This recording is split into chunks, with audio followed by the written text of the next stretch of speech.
നമസ്കാരം, ചന്ദ്രലേഖയിലേക്ക് സ്വാഗതം. നമ്മുടെ ഇന്നത്തെ ലൈഫ് സ്റ്റൈലിന് നമ്മുടെ ശരീരത്തിലെ കൊളസ്ട്രോളിൻ്റെ അളവ് കുറയ്ക്കുന്നത് വളരെ ഇമ്പോർട്ടൻ്റ് ആണ്.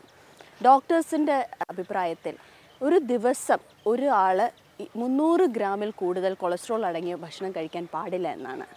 ഒരു മുട്ടയിൽ അടങ്ങുന്ന കൊളസ്ട്രോളിൻ്റെ അളവ് 213 ഗ്രാമാണ്. അതുകൊണ്ട് എപ്പോഴും മുട്ടയുടെ വെള്ള കഴിക്കുന്നതാണ് ആരോഗ്യകരമെന്നാണ് എക്സ്പേർട്സ് പറയുന്നത്. അതുകൊണ്ട് നമ്മളെല്ലാവരും ഫുഡിൻ്റെ ഇൻടേക്ക് കൺട്രോൾ ചെയ്യുന്നതിൻ്റെ കൂട്ടത്തിൽ കൊളസ്ട്രോൾ അടങ്ങിയ ഫുഡിൻ്റെ ഇൻടേക്കും കൺട്രോൾ ചെയ്യുക. ചന്ദ്രലേഖയുടെ പുതുപുത്തൻ എപ്പിസോഡിലേക്ക് എല്ലാവർക്കും വീണ്ടും സ്വാഗതം.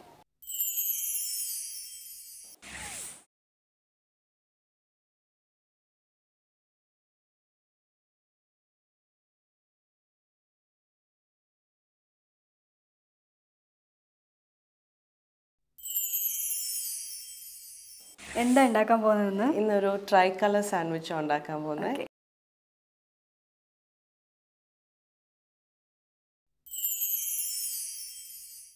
തണ്ണിമത്തൻ ജ്യൂസിൽ ഒരല്പം ഇഞ്ചിനീര് ചേർത്ത് കഴിച്ചാൽ അത് വണ്ണം കുറയാൻ വളരെ സഹായകമാകും.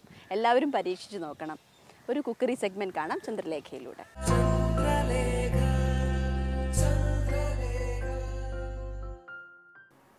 ഹായ് വ്യൂവേഴ്സ്, നമ്മുടെ കുട്ടികൾ ഏറ്റവും കൂടുതൽ കഴിക്കാൻ ആഗ്രഹിക്കുന്ന ഒന്നാണ് ഈവനിങ് സ്നാക്സ്. അവർക്ക് വേണ്ടി അമ്മമാർ എല്ലാവരും വീട്ടിലത് പ്രിപ്പയർ ചെയ്ത് കൊടുക്കാറുമുണ്ട്. എന്നാൽ നമ്മൾ ട്രഡീഷണലായിട്ട് ഉണ്ടാക്കുന്ന ചില സ്നാക്സിൽ നിന്നും വ്യത്യസ്തമായി ധാരാളം സ്നാക്സ് നമുക്ക് ഉണ്ടാക്കാൻ സാധിക്കും നമ്മുടെ വീട്ടിൽ തന്നെ. പുറത്തുനിന്ന് വാങ്ങിക്കുന്ന പല സ്നാക്സും ടഫാണെന്ന് തോന്നുമെങ്കിലും വളരെ ഈസി ആയിട്ട് തന്നെ നമുക്കത് പ്രിപ്പയർ ചെയ്യാൻ സാധിക്കും. അതുപോലെ വളരെ ഈസിയായി പ്രിപ്പയർ ചെയ്യാൻ സാധിക്കുന്നതും വളരെ ഹെൽത്തിയുമായിട്ടുള്ള ഒരു സ്നാക്കാണ് ഇന്ന് നമ്മൾ ചന്ദ്രലേഖയിലൂടെ ഇൻട്രൊഡ്യൂസ് ചെയ്യാൻ പോകുന്നത്. ഇത് നമുക്ക് ഉണ്ടാക്കി തരുന്നത് മിസ്സസ് ഷേരു ആണ്. അപ്പം എന്താണ് ആ സ്നാക്സ് എന്ന് നമുക്ക് നോക്കാം.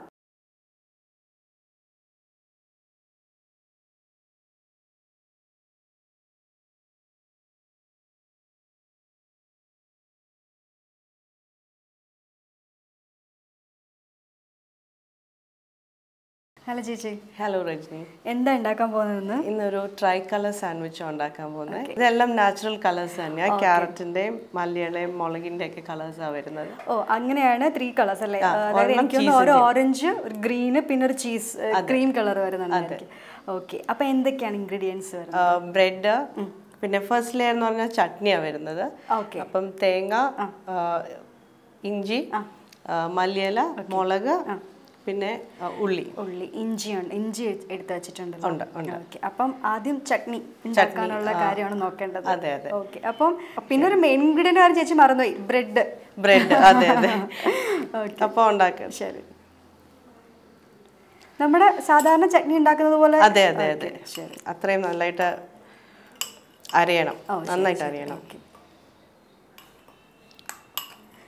അപ്പോൾ ഒരു എനിക്ക് തോന്നുന്നൊരു ട്രഡീഷണൽ കം മോഡേൺ സ്നാക്കാണോ? അതെ അതെ. ഇത് ഇൻഡിപെൻഡൻസ് ഡേക്കൊക്കെ കൊടുക്കാൻ പറ്റിയ നമ്മുടെ കളർ അല്ലേ? അതെ. സാധാരണ നമ്മൾ വീട്ടിൽ ചട്നി ഉണ്ടാക്കുമ്പോൾ തേങ്ങയുടെ കൂടെ കറിവേപ്പിലയാണ് ചേർക്കാറ്. പക്ഷേ ഇത് സാൻഡ്വിച്ച് ആയതുകൊണ്ട് കറിവേപ്പിലയല്ല വരുന്നത്, മല്ലിയിലയാണ്. പിന്നെ കുറച്ച് ലൈം ജ്യൂസ്, ഒരു ലൈമിന്റെ ലൈം ജ്യൂസ്, അല്ലെങ്കിൽ വിനാഗിരി ഒരു ചെറിയൊരു പുളിക്ക് വേണ്ടിയാണ്. അവിടെ ഉണ്ടൊരു ചെറിയ ഡിഫറൻസ്. നമ്മൾ സാധാരണ പുളിക്ക് വേണ്ടിയിട്ട് പുളിയാണ് ചേർക്കാറ് അല്ലേ? അതെ അതെ, ശരിക്കുള്ള ചമ്മന്തിക്ക്. അതെ, സ്വല്പം ഉപ്പും. ഓക്കെ, കുറച്ച് വെള്ളവും കൂടെ വെച്ചാലേ ഉള്ളൂ തേങ്ങ.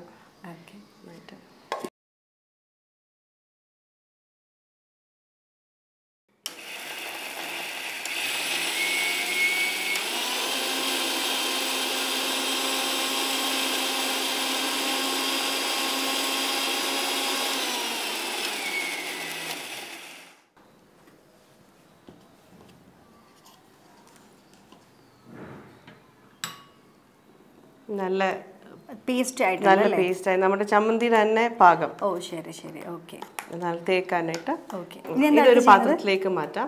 ഇനി നമുക്ക് നമ്മുടെ അടുത്ത സ്റ്റെപ്പ് എന്ന് പറഞ്ഞാൽ ക്യാരറ്റ് സോട്ട് ചെയ്യണം. അപ്പോൾ അതിന് വേണ്ടി ഇൻഡക്ഷൻ കുക്കറിലോട്ട് വെക്കാം. ഓക്കെ ശരി. ചൂടാവുന്നുണ്ട്, നമുക്ക് എണ്ണ ഒഴിക്കാം. കുറച്ച് എണ്ണ ഒഴിക്കാം. കോക്കനട്ട് ഓയിൽ അല്ലേ? അതെ, കുക്കിംഗ് ഓയിലാണ് ബെസ്റ്റ് സൂട്ടഡ്. ഓക്കെ, കുറച്ച് മതിയാവും അല്ലേ? കുറച്ച് മതി. ഇനി സവോള കൊത്തി അരിഞ്ഞത് ഓക്കെ. ഇടാം. സവാള നമ്മളിവിടെ അധികം വലുതല്ലാത്ത രീതിയിൽ അരിഞ്ഞു വെച്ചിട്ടുണ്ട് അല്ലേ? അതെ. ഓക്കെ. സവാള പിന്നെന്ത് വേണം?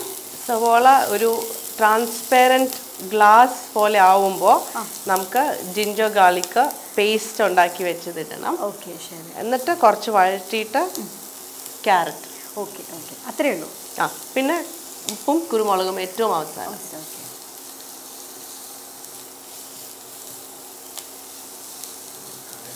ഇച്ചിരി സവോളയുടെ കളർ ഇച്ചിരി ട്രാൻസ്പെറൻ്റ് ആയി തുടങ്ങി. ഇനി നമുക്ക് ജിഞ്ചർ ഗാർലിക്. Okay okay.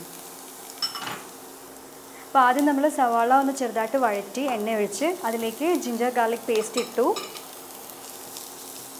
പിന്നെ ഏറ്റവും ലാസ്റ്റ് കുരുമുളക് പൊടി ഉപ്പും അല്ലേ? ക്യാരറ്റ് ഇട്ട് കഴിഞ്ഞിട്ട് ഈ ഇഞ്ചിയുടെയും വെളുത്തുള്ളിയുടെ ഒരു മണം കിട്ടുമ്പോൾ നമുക്ക് ക്യാരറ്റ്.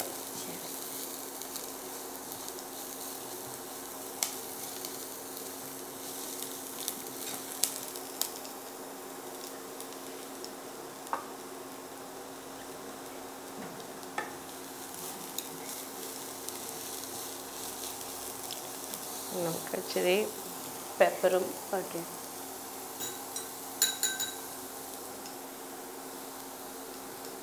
പിള്ളേർക്ക് കുറച്ച് ഒരു 1/2 ടീസ്പൂൺ പെപ്പർ ഇട്ടാൽ മതി പിള്ളേർക്ക്.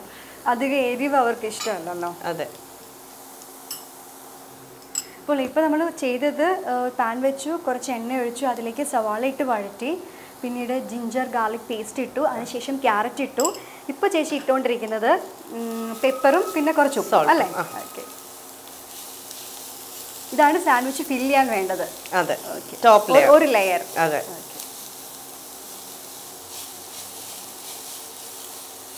നന്നായിട്ടൊന്ന് യോജിച്ച് ചേരുമ്പോഴത്തേക്കും നമുക്ക് ഇറക്കാം. ക്യാരറ്റിന് ഒരു പച്ച മണം മാറണം അല്ലേ? അതെ അതെ.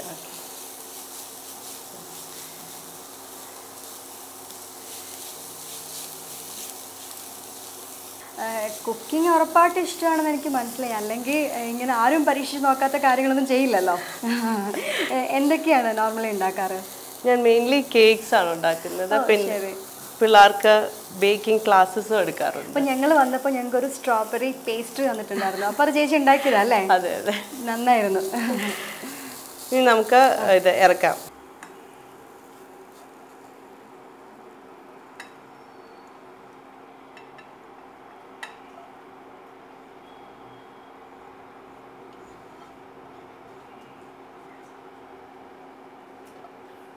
അപ്പോൾ നമ്മളുടെ ഒരു ലെയർ ഫില്ല് ചെയ്യാനുള്ള ക്യാരറ്റാണ് ഇതിപ്പം മാറ്റി വെച്ചിരിക്കുന്നത്. ഇനി നമുക്ക് അറേഞ്ച്മെന്റ്സ് മാത്രമേ ഉള്ളൂ അല്ലേ? എല്ലാം അറേഞ്ച് ചെയ്യാനായിട്ടാണ്. ഇത് മാറ്റി വെച്ചേക്കട്ടെ. ഇനി ബ്രെഡ് ഓരോന്നായിട്ട് എടുക്കാം. അതെ. ഇത് ആദ്യത്തെ ലെയർ നമുക്ക് ചട്നി, കോക്കനട്ട് ചട്നി വെക്കാം. പിള്ളേർക്ക് ഉണ്ടാക്കുമ്പോൾ മുളക് ഒരു ഇച്ചിരി കുറച്ചിട്ടാൽ മതി. അപ്പം കൊറിയാണ്ടർ ലീവ്സ് ആകുമ്പം എന്തായാലും ഈ ഒരു കളർ ഉണ്ടാവും. അപ്പം ഞാൻ ഊഹിക്കുന്നു സെക്കൻഡ് ഇതുകൊണ്ടായിരിക്കില്ല, ചീസ് കൊണ്ടായിരിക്കും. അതെ.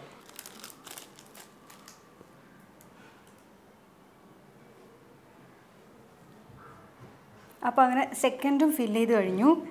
തേർഡ് വരുന്നത് നമ്മൾ ക്യാരറ്റ്. ഓക്കെ, നമ്മളിവിടെ നേരത്തെ ഉണ്ടാക്കി പ്രിപ്പയർ ചെയ്ത് വെച്ചിട്ടുണ്ട് ക്യാരറ്റും സവാളയും ഇഞ്ചിയും ഒക്കെ വഴറ്റി മാറ്റി വെച്ചിട്ടുണ്ടായിരുന്നു.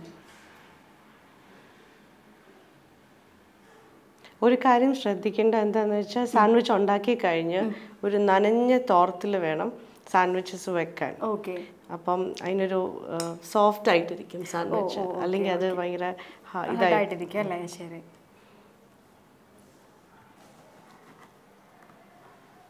ഇനി 4 സൈഡും കട്ട് ചെയ്യണം. അതെ.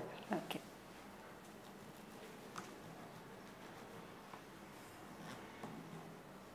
ഇൻട്രസ്റ്റിംഗ് ആണല്ലേ?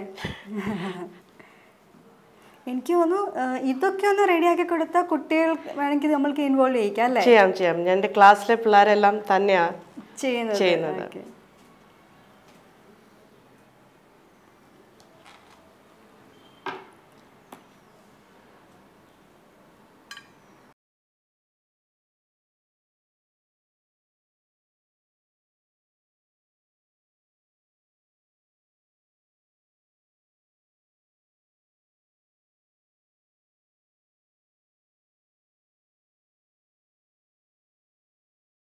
ഇത്ര സിമ്പിളായിട്ടാണ് ചേച്ചി ഇവിടെ ക്യാരറ്റ് നമുക്ക് വീട്ടിൽ അവൈലബിൾ ആയിട്ടുള്ള കുറച്ച് നല്ല ഹെൽത്തി ആയിട്ടുള്ള ഇൻഗ്രീഡിയൻസ് കൊണ്ട് ഉണ്ടാക്കി തന്നിട്ടുണ്ട് ഇവിടെ സാൻഡ്വിച്ച്.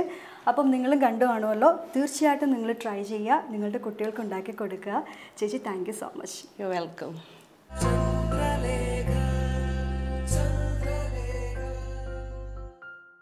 മ്യൂറൽ പെയിൻറ്റിംഗ് ചെയ്ത ട്രഡീഷണൽ സാരികളുടെ ഒരു നല്ല കളക്ഷനും ഡിസൈനറിനെ നമുക്ക് പരിചയപ്പെടാം.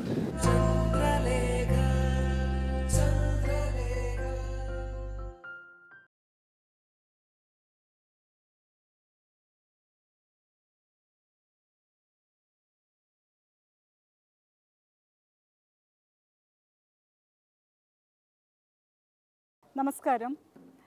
മ്യൂറൽ പെയിൻറ്റിങ്സ് ഇന്ന് നമുക്കെല്ലാവർക്കും അറിയാവുന്ന ഒരു മേഖലയാണ്. പണ്ട് അമ്പലങ്ങളിലെ ചുവർ ചിത്രങ്ങളിലും മാത്രമായി കണ്ടിരുന്ന ഒരു നമ്മുടെ കേരളത്തിൻ്റെ തനതായ ഒരു പൈതൃകമാണ് ഇന്നിപ്പോൾ നമ്മുടെ എല്ലാവരുടെയും കൈകളിൽ എത്തിപ്പെട്ടിരിക്കുകയാണ്. നമ്മളത് കൂടുതൽ ജനകീയമാക്കാൻ വേണ്ടിയാണ് ഞാനിങ്ങനെ ഒരു ഫാഷൻ ഡിസൈനിങ് കഴിഞ്ഞിട്ടും ഞാൻ ഈ മ്യൂറലിൽ കോൺസെൻട്രേറ്റ് ചെയ്തു തുടങ്ങിയത്. ഇന്ന് നിങ്ങൾക്ക് ഞാൻ മ്യൂറലിൽ ചെയ്യുമ്പോൾ ശ്രദ്ധിക്കേണ്ട കാര്യങ്ങളെക്കുറിച്ച്, ടിപ്സിനെ കുറിച്ചൊക്കെ ഞാൻ ഇന്ന് നിങ്ങളോട് സംസാരിക്കാനാണ് ആഗ്രഹിക്കുന്നത്. 6 സ്റ്റേജസാണ് ഒരു മ്യൂറൽ പിക്ചർ ചെയ്യുന്നതിനുള്ളത്. ഈ 6 സ്റ്റേജസും ഫോളോ ചെയ്ത് തന്നെയാണ് നമ്മൾ തുണികളിലും ചെയ്യുന്നത്. First stage ലേഖ്യകർമ്മ. ലേഖ്യകർമ്മ എന്ന് പറഞ്ഞാൽ സ്കെച്ചിങ് യൂസിങ് പെൻസിൽ ഉപയോഗിച്ച് നമ്മൾ സ്കെച്ച് ചെയ്യുന്നു. സ്കെച്ച് ചെയ്ത നമ്മൾ ആ ഫിഗറിനെ നമ്മൾ സെക്കൻഡ് സ്റ്റേജിൽ വരുമ്പം രേഖാകർമ്മ എന്ന് പറയും. രേഖാകർമ്മ എന്ന് പറഞ്ഞാൽ ഈ സ്കെച്ച് ചെയ്തതിന് നമ്മൾ ഔട്ട്ലൈൻസ് കൊടുക്കുകയാണ്. ഔട്ട്ലൈൻസ് കൊടുത്ത് പാകമാക്കി കഴിഞ്ഞാൽ പിന്നെ തേർഡ് സ്റ്റേജിലായി. തേർഡ് സ്റ്റേജ് വർണ്ണകർമ്മ. വർണ്ണകർമ്മ എന്ന് പറഞ്ഞാൽ പെയിൻറ്റിങ് വിത്ത് കളേഴ്സ് യൂസ് ചെയ്ത് നമ്മൾ ഫിഗറിനെ പെയിൻറ്റ് ചെയ്യുന്നു. അത് ഞാൻ നേരത്തെ പറഞ്ഞു 3 ഗുണം നോക്കിയിട്ടാണ് നമ്മളത് ചെയ്യുന്നതെന്ന്. അതായത് ഗ്രീൻ കളർ വന്നിട്ട് ഡിവൈൻ ആയിട്ടുള്ള ക്വാളിറ്റീസ്, അതായത് നല്ല ക്വാളിറ്റീസുള്ള നല്ല ക്യാരക്ടറുള്ള റോൾസ്, ഇപ്പോൾ ദേവി, പാർവതി അങ്ങനെയൊക്കെയുള്ള ഫിഗറിനെയാണ് നമ്മൾ ഗ്രീൻ കൊണ്ട് ചെയ്യുന്നത്. അത് കഴിഞ്ഞിട്ട് യെല്ലോ തുടങ്ങി റെഡ് തുടങ്ങി ഗോൾഡൻ യെല്ലോ വരെ വരുന്ന കളർ വെൽത്തിനെയാണ് റെപ്രസെൻറ്റേറ്റ് ചെയ്യുന്നത്. പിന്നെ വിക്കഡായിട്ടുള്ളത്, വിക്കഡ്, ഡെവിൾ അങ്ങനെയൊക്കെയുള്ള പാട്ട് കവർ ചെയ്യാൻ നമ്മൾ ബ്ലാക്കും വൈറ്റും യൂസ് ചെയ്യുന്നു. ഇങ്ങനെ പെയിൻറ്റിങ് മൊത്തം ചെയ്യുന്നത് ഈ തേർഡ് സ്റ്റേജിലാണ്. നമുക്ക് നോക്കാം അതെങ്ങനെയാണ് ചെയ്യുന്നതെന്ന്. ഇത് കളർ ചെയ്യുമ്പോൾ എപ്പോഴും ശ്രദ്ധിക്കാനുള്ളത്, മ്യൂറൽ കളർ എപ്പോഴും ലൈറ്റർ ഷെയ്ഡിൽ നിന്ന് ഡാർക്കർ ഷെയ്ഡിലേക്കായിരിക്കും പോകുന്നത്. നമുക്ക് പഞ്ചവർണ്ണ എന്ന് പറയുന്ന 5 കളറുകളാണുള്ളത്. അത് കളർ ഏതൊക്കെയാണെന്ന് ചോദിച്ചാൽ green, red, yellow, black and white. ഇപ്പം ഈയിടെയായിട്ട് ബ്ലൂ കളറും യൂസ് ചെയ്യുന്നുണ്ട്. പിന്നീട് ബ്രൗണിൻ്റെ ഷെയ്ഡ്, അതായത് റെഡും യെല്ലോയും കൂടി മിക്സ് ചെയ്തിട്ടൊരു ബ്രൗൺ ഷെയ്ഡും നമ്മളിപ്പോൾ യൂസ് ചെയ്യുന്നുണ്ട്. ഇപ്പോൾ മ്യൂറൽ കളറുകളിൽ ഇതും ഉപയോഗിച്ച് തുടങ്ങിയിട്ടുണ്ട്. അപ്പോൾ നമ്മളെപ്പോഴും കളർ ചെയ്യുമ്പോൾ ആദ്യം ലൈറ്റർ ഷെയ്ഡ് യെല്ലോയിൽ സ്റ്റാർട്ട് ചെയ്യും. യെല്ലോ എവിടെയൊക്കെ കവർ ചെയ്യാനുണ്ടോ അതെല്ലാം ആദ്യം ഷെയ്ഡ് ചെയ്യും, ആദ്യം കളർ ചെയ്യും. അത് കഴിഞ്ഞിട്ട് റെഡ് ചെയ്യാനുള്ളത് റെഡ് ചെയ്യും. അത് കഴിഞ്ഞിട്ട് ഗ്രീൻ ചെയ്യും. ഗ്രീൻ ചെയ്തിട്ട് ബ്ലാക്ക് ചെയ്യും. ബ്ലാക്ക് ചെയ്ത് കഴിഞ്ഞിട്ട് വൈറ്റ് ചെയ്യും. വൈറ്റ് ശരിക്കും എപ്പോഴും അതിൻ്റെ ക്യാൻവാസാണ്, അത് വൈറ്റ് കളറായിരിക്കും. നമ്മുടെ ഫ്രെയിം എപ്പോഴും വൈറ്റിലാക്കും. നമ്മളിപ്പോൾ ചെയ്യുന്ന പിക്ചർ മയിൽപ്പീലിയാണ്. അത് ഒരു ഡ്രോയിങ് ചെയ്യാൻ സ്റ്റാർട്ട് ചെയ്യുന്ന ഒരാൾക്ക് ഈസി ആയിട്ട് ചെയ്യാൻ പറ്റുന്ന ഒരു ഇതാണ് മയിൽപ്പീലി. അത് കഴിഞ്ഞിട്ടായിരിക്കും നമ്മൾ ക്യാരക്ടർ ഫിഗേഴ്സിനെയൊക്കെ നോക്കി ചെയ്യാൻ പറ്റുന്നത്. കാരണം ഇത് നമ്മളുടെ ഹാൻഡ് മൂവ്മെൻറ്റ് ഈസി ആയി കഴിഞ്ഞാൽ മാത്രമേ നമുക്ക് ഫിഗറിലേക്ക് കയറാൻ പറ്റുള്ളൂ. അപ്പം ഒരു ഈസി ആയിട്ടുള്ള പിക്ചറാണ് ഞാനിന്നിവിടെ നിങ്ങൾക്ക് വേണ്ടി ചെയ്യുന്നത്. ഞാൻ പറഞ്ഞു ഇത് നമ്മുടെ പൈതൃകമാണ്. അപ്പോൾ നമ്മളിത് കൂടുതലും കോൺസെൻട്രേറ്റ് ചെയ്യുന്നത് കേരള സാരിയിൽ തന്നെയാണ്, കേരള ട്രഡീഷണൽ ഡ്രസ്സിലായിരിക്കും. ഒന്ന് അത്, രണ്ടെന്ന് പറഞ്ഞാൽ ഇതിൽ വരയ്ക്കാൻ എളുപ്പമായിരിക്കും, കോട്ടനാണ്, പെയിൻറ്റ് ഈസി ആയിട്ട് അബ്സോർവ് ചെയ്ത് പോയിക്കോളും. അപ്പോൾ നമ്മൾ ഷിഫോണിലൊക്കെ പോവുകയാണെങ്കിൽ ഭയങ്കര ബുദ്ധിമുട്ടായിരിക്കും അത് വരച്ചെടുക്കാനായിട്ട്. ഒരു മ്യൂറൽ പെയിൻറ്റിങ്ങിൽ ഏറ്റവും കൂടുതൽ നമ്മൾ ശ്രദ്ധിക്കുന്ന സ്റ്റേജ് തേർഡ് സ്റ്റേജ് തന്നെയാണ്. കാരണം പെയിൻറ്റിങ്സാണ്. പെയിൻറ്റിങ്സ് ഇപ്പോൾ നമ്മൾ ലൈറ്റർ ഷെയ്ഡ് കഴിഞ്ഞു, യെല്ലോ ചെയ്ത് കഴിഞ്ഞു. അത് ഉണങ്ങിയതിന് ശേഷം നമ്മൾ റെഡ്, അടുത്ത ലൈറ്റർ ഷെയ്ഡാണ് റെഡ്. അപ്പോൾ റെഡ് ഔട്ട്ലൈൻ കൊടുക്കുക. ഇത് ഓരോ പിക്ചറും ഓരോ പെയിൻറ്റും ഉണങ്ങിയതിന് ശേഷം വേണം അടുത്തതിലേക്ക് പോകാനായിട്ട്. ഇത് നമ്മൾ പിക്ചർ ചെയ്ത് കഴിഞ്ഞാൽ 48 hours കഴിഞ്ഞിട്ട് ഇത് എപ്പോഴും ഒന്ന് തിരിച്ച് വെച്ചിട്ട് ഒരു പേപ്പർ അതിൻ്റെ പുറത്തിട്ടിട്ട് അയൺ ചെയ്തിട്ട് യൂസ് ചെയ്യുന്നതായിരിക്കും ഏറ്റവും നല്ലത്. അത് ലാസ്റ്റിംഗ് ആയിരിക്കും. നമ്മൾ ഇപ്പോൾ ഗ്രീൻ ഷെയ്ഡാണ് ചെയ്യുന്നത്. മയിൽപ്പീലിയുടെ ഫെദറൊക്കെ വന്നിട്ട് ഗ്രീൻ കളറാണ്. അപ്പോൾ ആ ഗ്രീൻ ഇത് ചെയ്യുന്നുണ്ട്. ഈ ഗ്രീൻ കംപ്ലീറ്റ് ആയിട്ട് ചെയ്ത് കഴിഞ്ഞിട്ട് പിന്നെ ബ്ലൂ ഉണ്ട്. ബ്ലൂ ആ സെൻറ്ററിൽ നമ്മൾ ബ്ലൂ ആണ് കൊടുക്കാൻ ഉദ്ദേശിക്കുന്നത്. അടുത്ത ഡാർക്കർ ഷെയ്ഡ്. നമുക്ക് ചെറിയ കുർത്തകളിലൊക്കെ ചെയ്യണമെങ്കിൽ നമുക്ക് ആ ഫ്രെയിം യൂസ് ചെയ്തിട്ട് ഫ്രെയിമിൽ ഇട്ടിട്ട് നമുക്ക് ചെയ്യാവുന്നതേ ഉള്ളൂ. ഇല്ലെങ്കിൽ നമ്മൾ ഒരു സാരിയൊക്കെ ചെയ്യുമ്പോൾ എപ്പോഴും ഒരു ലോങ് ആയിട്ട് നമ്മളൊരു ഒന്നുകിൽ ഒരു മേശ അല്ലെങ്കിൽ നിലത്താണെങ്കിൽ ലോങ് ആയിട്ട് വിരിച്ചിട്ട് സെല്ലോ ടേപ്പ് ഒട്ടിക്കണം. ഇല്ലെങ്കിൽ അത് മൂവ് ചെയ്യും സാരി അങ്ങോട്ടും ഇങ്ങോട്ടും. അപ്പം താഴെ ഒരു ഏതെങ്കിലും പ്ലാസ്റ്റിക് ഷീറ്റ് എന്തെങ്കിലും ഇട്ടിട്ട് അതിൻ്റെ മുകളിൽ തുണി വെച്ചിട്ട് ഈ സെല്ലോ ടേപ്പ് ഒട്ടിച്ച് വെച്ചിട്ട് നമ്മുടെ ഫിഗർ എപ്പോഴും കളർ ചെയ്യുന്നതായിരിക്കും നല്ലത്. എല്ലാം കഴിഞ്ഞിട്ടേ പിന്നീട് സാരി അവിടെ നിന്ന് മാറ്റാവുള്ളൂ. കാരണം ഇല്ലെങ്കിൽ നമ്മുടെ ആ പിക്ചർ അങ്ങോട്ടും ഇങ്ങോട്ടും ഷെയ്ക്ക് ആകാനൊക്കെ ഉള്ളൊരു ഇതുണ്ട്.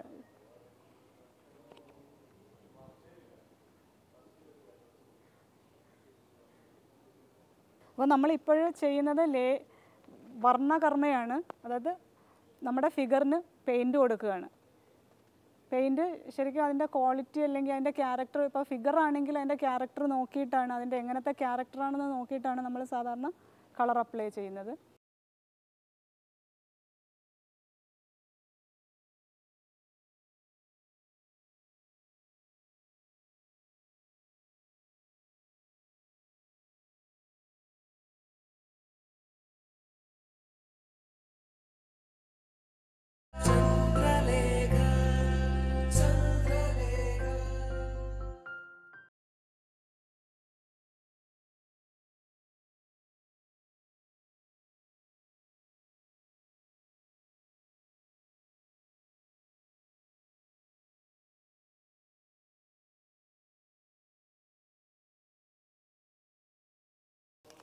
വർണ്ണകർമ്മ കഴിഞ്ഞിട്ട് ഇപ്പോൾ നമുക്ക് സമയമില്ലാത്ത കാരണം ഞാൻ അതിൻ്റെ അടുത്ത സ്റ്റേജിലേക്ക് പോവുക.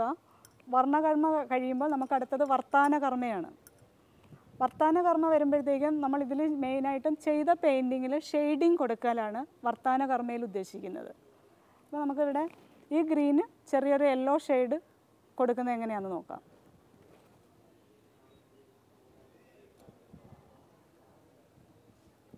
ഇതാണ് വർത്താനകർമ്മ എന്ന് പറയുന്നത്. വർത്താനകർമ്മ ഷെയ്ഡിങ് ആണ്. അപ്പോൾ പെയിൻറ്റിങ് എല്ലാം കഴിഞ്ഞ് വർണ്ണകർമ്മ എല്ലാം കഴിഞ്ഞ് കഴിയുമ്പം വർത്താനകർമ്മ. വർത്താനകർമ്മയിൽ ഷെയ്ഡിങ്, നമുക്ക് എവിടെയൊക്കെ ഷെയ്ഡ് ചെയ്യാനുണ്ടോ, ഇപ്പം ഫിഗറൊക്കെ വരയ്ക്കുമ്പം അതിൻ്റെ ഓർണമെൻറ്റ്സിനൊക്കെ ഷെയ്ഡിങ് ഒക്കെ ആവശ്യമായി വരും. അപ്പോൾ ആദ്യം നമ്മൾ ആ കളറ്, അത് റെഡ് തുടങ്ങി ഗോൾഡൻ യെല്ലോ വരെയുള്ള കളറുകളാണ് യൂസ് ചെയ്യുന്നത്. അത് യൂസ് ചെയ്താൽ ഇപ്പോൾ റെഡിൽ ചെയ്ത് കഴിഞ്ഞിട്ട് ഗോൾഡൻ യെല്ലോ കളറൊക്കെ കൊണ്ടിട്ട് നമ്മൾ ഷെയ്ഡിങ് കൊടുക്കും. അതാണ് നമ്മുടെ മ്യൂറലിൻ്റെ 4th സ്റ്റേജ്. ഒരു മ്യൂറൽ പെയിൻറ്റ് ചെയ്യുമ്പോൾ ശ്രദ്ധിക്കേണ്ട 4th സ്റ്റേജ് എന്ന് പറയുന്നത് അതാണ്.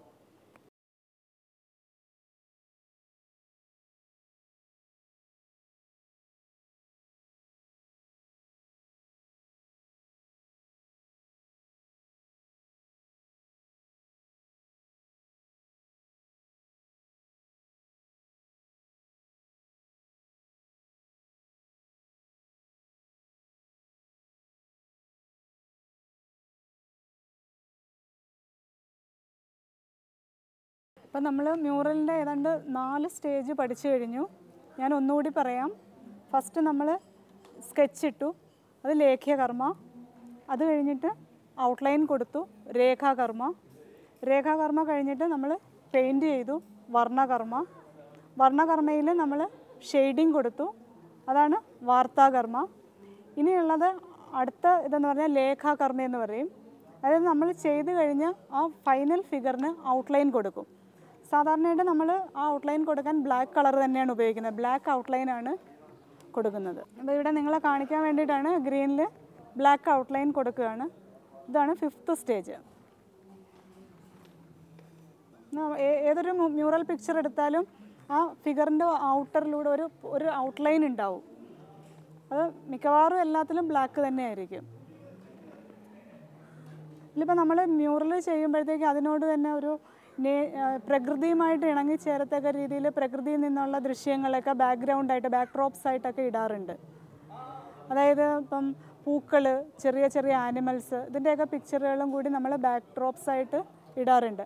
അതിൻ്റെ ഒരു ഭാഗമായിട്ടാണ് നമ്മൾ ഈ മ്യൂറലിൽ മയിൽപ്പീലിയൊക്കെ ചെയ്യുന്നത്.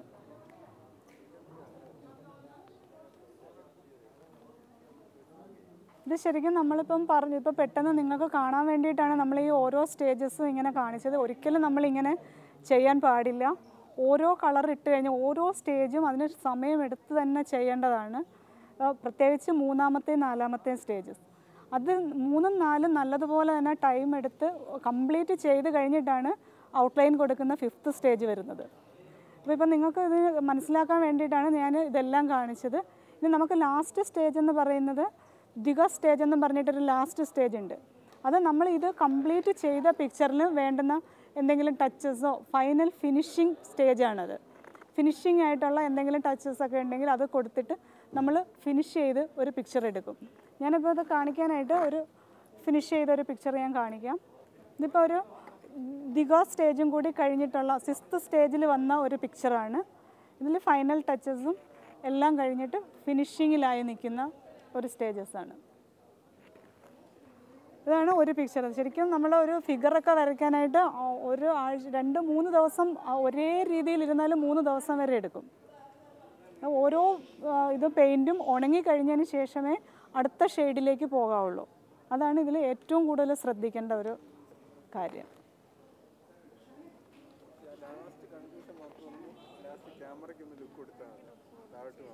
നമ്മളപ്പോൾ ഏത് വർക്ക് ചെയ്താലും അതിന് സമയമെടുത്ത് ചെയ്യുക, അത് മാത്രമാണ് ഇതിന് വേണ്ടുന്ന ഏറ്റവും വലിയൊരു ഗുണമെന്ന് പറഞ്ഞാൽ ക്ഷമയാണ്. എത്രത്തോളം സമയമെടുത്ത് ചെയ്യുന്നോ അത്രത്തോളം നമ്മുടെ പിക്ചർ നന്നായിട്ട് വരും. അപ്പം 2-3 ദിവസമൊക്കെ എടുത്ത് നന്നായിട്ടിരുന്ന ഒരു ഫിഗർ വരച്ചെടുത്താൽ നമുക്ക് തീർച്ചയായിട്ടും അതിൻ്റെ റിസൾട്ട് ഉണ്ടാവും. നമുക്ക് കസ്റ്റമേഴ്സ് പുറത്തുനിന്നൊക്കെ ഒത്തിരി പേരെ നമുക്ക് ഇതാക്കാം. നമ്മൾ ഓരോ കുടുംബത്തിലും ഒരു സാരിയെങ്കിലും നമുക്കിത് വേണം. കാരണം നമ്മുടെ ട്രഡീഷണലാണ്, അത് നമ്മൾ കൊണ്ടുവരണം. എൻ്റെ Facebook page beauty zone creations ആണ്. നിങ്ങൾക്ക് എന്ത് ഡൗട്ട് ഇതിനെക്കുറിച്ച് ഉണ്ടെങ്കിലും, നിങ്ങൾക്ക് വരയ്ക്കാനൊരു ചെറിയ കഴിവുണ്ടെങ്കിൽ നമുക്ക് എന്ത് ഡൗട്ട് ഉണ്ടെങ്കിലും ഞാൻ ക്ലിയർ ചെയ്തു തരുന്നതായിരിക്കും. നിങ്ങൾക്ക് എന്നെ ഏത് സമയത്തും വിളിക്കാം.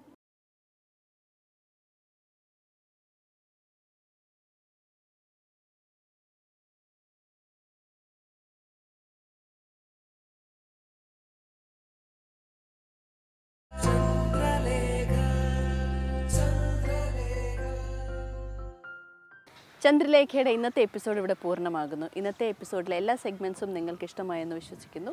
നിങ്ങളുടെ വിലയേറിയ നിർദ്ദേശങ്ങളും അഭിപ്രായങ്ങളും ഞങ്ങളെ എഴുതി അറിയിക്കണം. ഇനി ഒരു പുതിയ അധ്യായത്തിൽ കാണാം.